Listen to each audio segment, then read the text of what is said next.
Hi, my name is Gemma and I'm a digital marketing executive here at Koozai. Today I'm going to cover some basic tips for improving the user experience of your website. So we all know that SEO has moved away from simply ticking boxes and has moved towards providing a quality user experience for visitors to your website. By following these 5 basic tips that I'm going to cover today, you should be able to ensure that your website works towards providing that quality experience.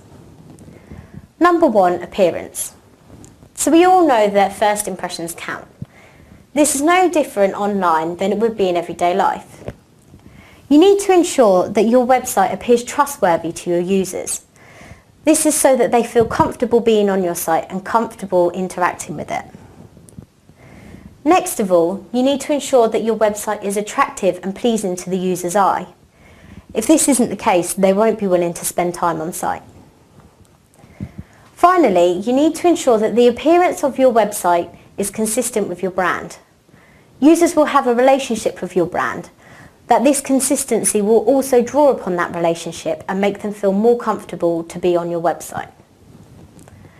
Next of all, navigation. Now I've split this down into 2 separate parts. First of all, browsing.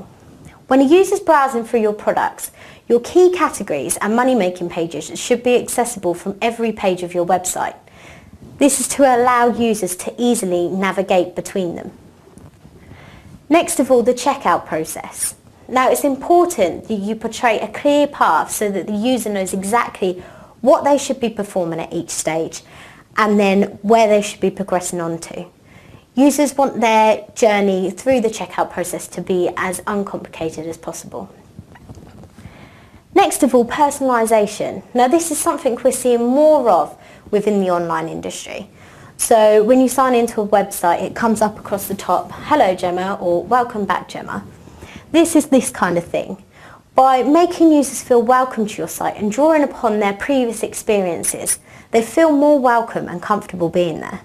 So this can be in the form of a welcome message, as I demonstrated earlier, or it could be in the form of recently viewed products. So this is quite common on e-commerce sites where you have a list of products that you previously viewed or a list of recommendations which are based upon previous purchases that you may have made. Next of all, I'm going to cover layout.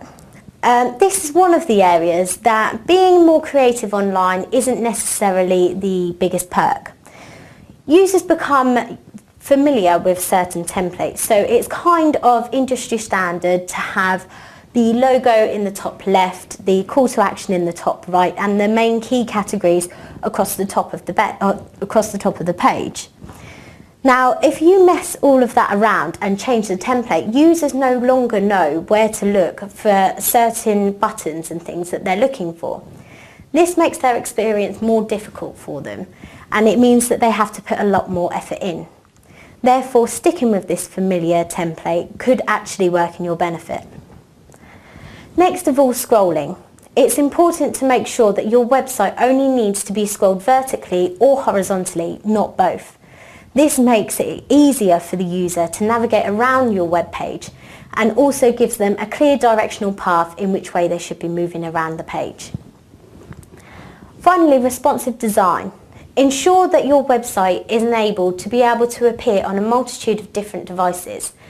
This increases the convenience for the user to be able to access your website on whichever device they may be using at a particular time.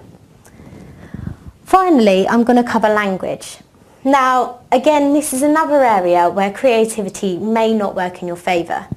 For example, if you want users to contact you about a free session, then put in the text that you want them to contact you about a free session. If you try and use fancy language, they may not realise what it is that you're asking them to do. Again, it requires effort from the user to interpret what it is you want them to do, and that extra effort may mean that their experience isn't as high quality. So by following these few tips, it should help you work towards providing a better quality experience for your users. Thank you for watching this video. For more information, please visit koozai.com or the social profiles which will follow.